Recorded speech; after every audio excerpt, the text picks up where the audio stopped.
So all that being said, I'm really, it warms my heart to introduce George. So George is a person who's going to share his story with you, and we're going to have an opportunity to share some more experiences of this work and from the perspective of someone who is a family member. Come on up, George.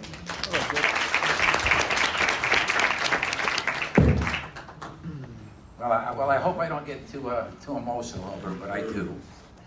But number one, I want to thank everybody for being here, because you realize that this drug problem is a disease. It's an epidemic. It's not that they want to be in it, but they just can't get out of it. It seems like it just grabs them and grabs them. And so I have a son. I love him very much. He's a good kid. It's been 20 years of addiction. And it has just broken my heart. It's broken my family's heart, my ex-wife's heart, my wife's heart. And it started, like I say, 20 years ago, and it just went from one thing to the next to the next. And we've had 2 heart attacks, I'll say it, I don't know if I can pronounce it, endocrinitis, in the hospital, in Hartford Hospital, for long periods of time. He had problems, he had an infection with his aorta valve, and we all know that came from shooting up, I'm surmising. He's had 4 strokes, and 8 to 10 overdoses that I know of that he survived. And the last one was as soon as he got out of the hospital, the first time with the first heart attack, let's just say, we said, oh my God, this is great. Even Senator Murphy stopped in and made an example of him. And my son said to Murphy, he said, I'm going to go out there after this. I've learned. I want to go out there, and I want to tell some other addicts, I want to tell them that you can get better. And that he was going to set himself up to do that, to go out there and preach that it is possible to overcome addiction. Well, 3 days after that, he came home to my ex-wife's house. My ex-wife was home. She was looking for her computer to do some work. She went into the guest room, and my son was out on top of the computer. He overdosed. 3 days after seeing him with tubes and valves and doctors and 22 different specialists working on him. And he went right back to drugs. Then he just ended up being back out on the street again. And it just went on and on. And as a father, you know, one of the problems I have to say, maybe if you want to call it, is enabling, is yeah, I did get on the phone. I tried to get him into rehab. I tried to get him into detox. I got him into detox one time down in Bridgeport after having a session at Charlotte Hungerford Hospital where he was coming down and he was crashing, and he had such a bad infection on his leg that he ended up in the hospital. And he was freaking out, screaming and yelling, and we had doctors in there, and then we had to bring in the security and then the police department.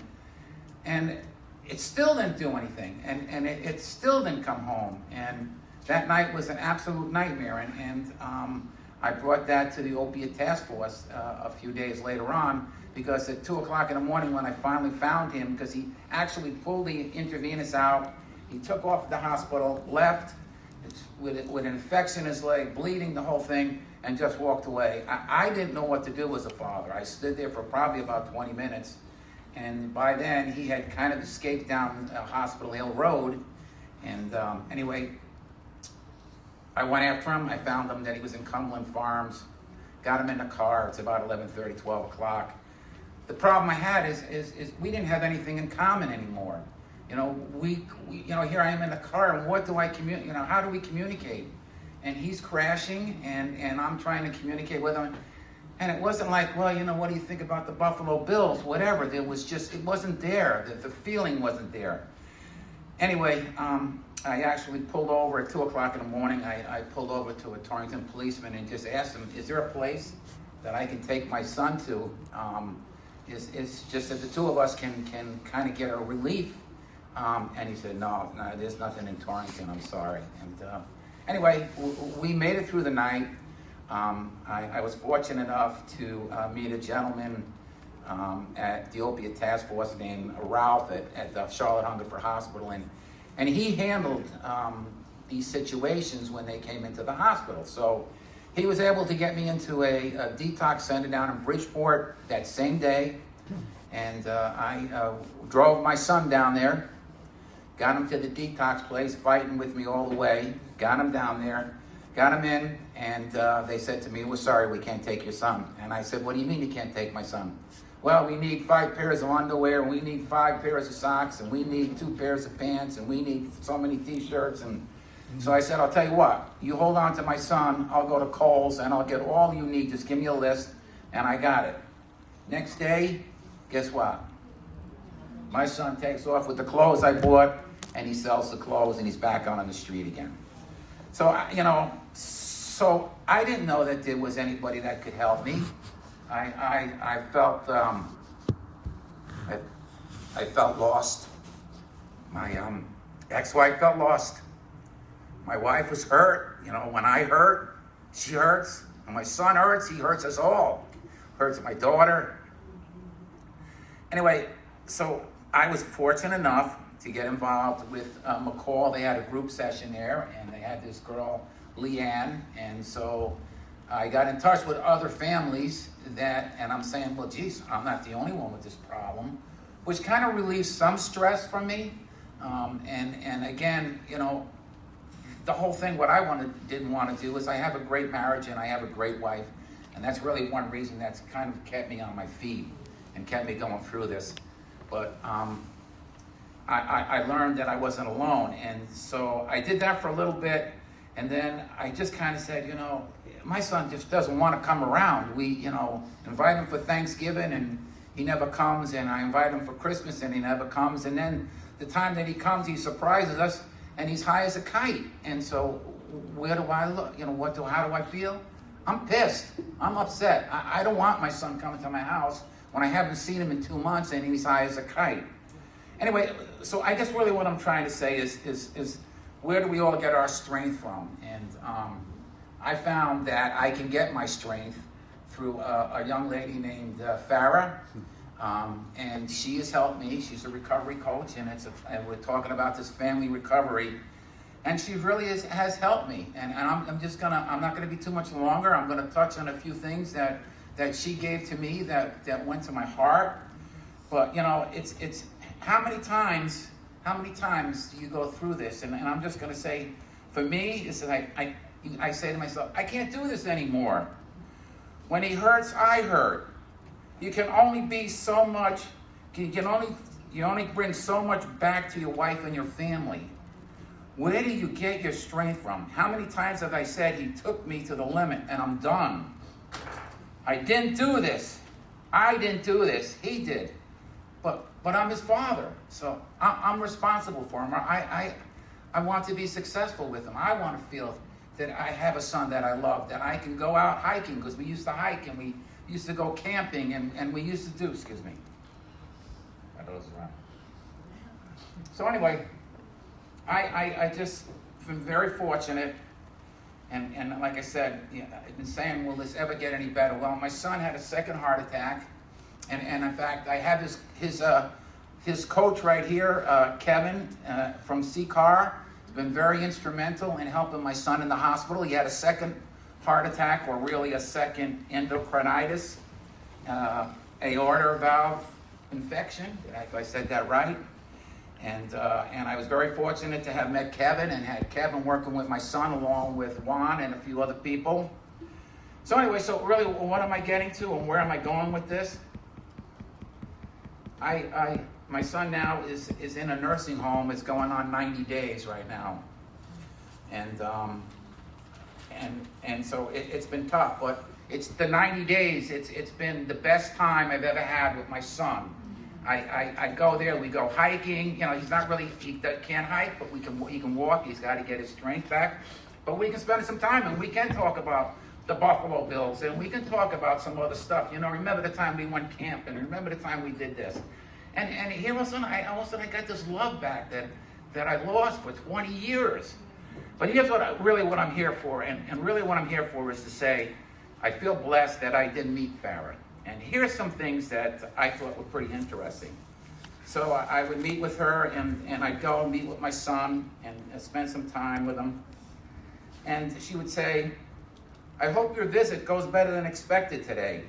Try to show and verbalize empathy, for George's situation is discomfort and lack of control. Showing increased empathy may lead George to be more open to discuss how he is feeling mentally with you. For so long, the focus has been on stopping the use, but now the focus can shift to you both, feeling more motivated to brainstorm ways to manage his mental health challenges and the struggles he's having.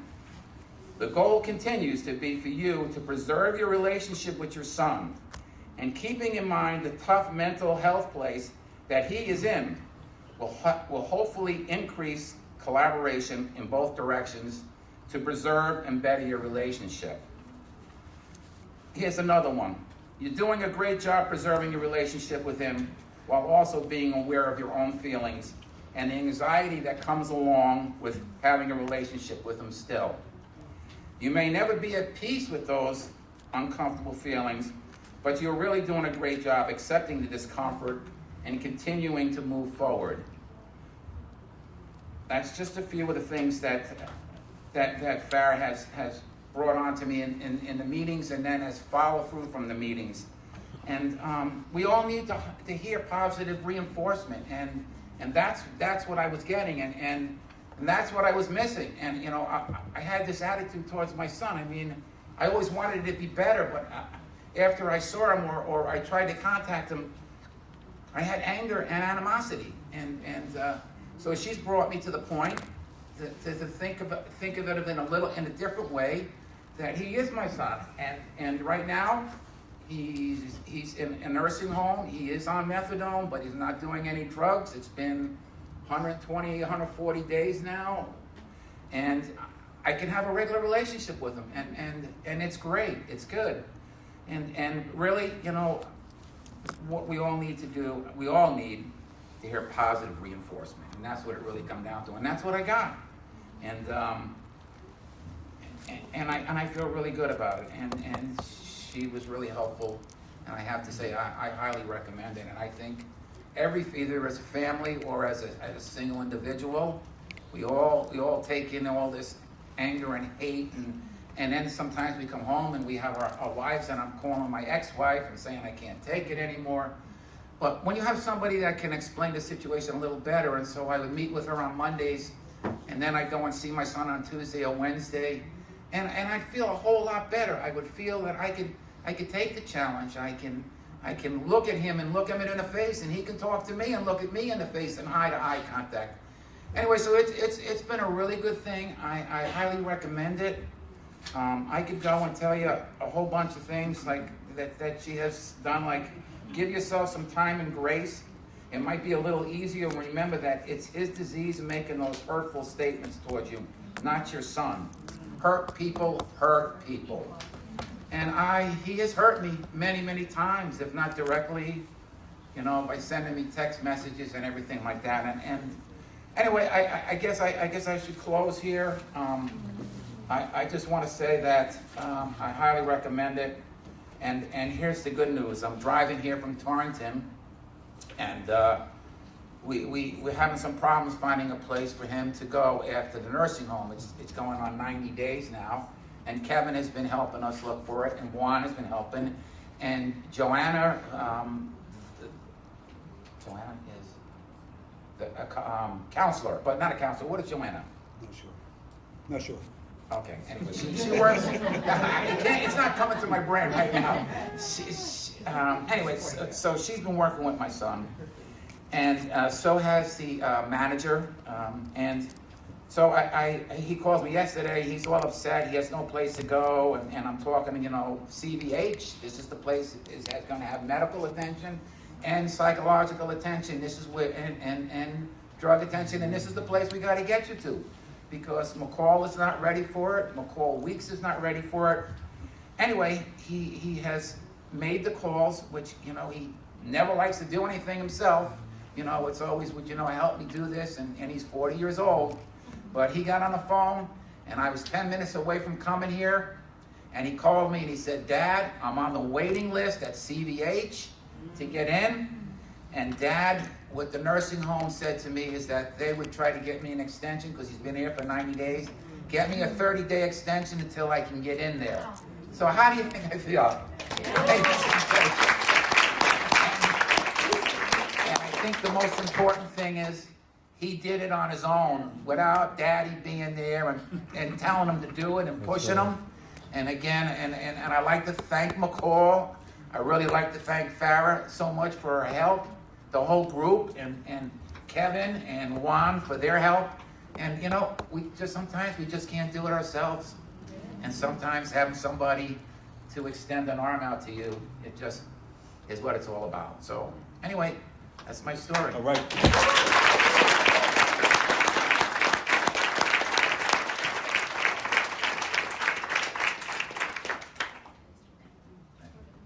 All right, thank you.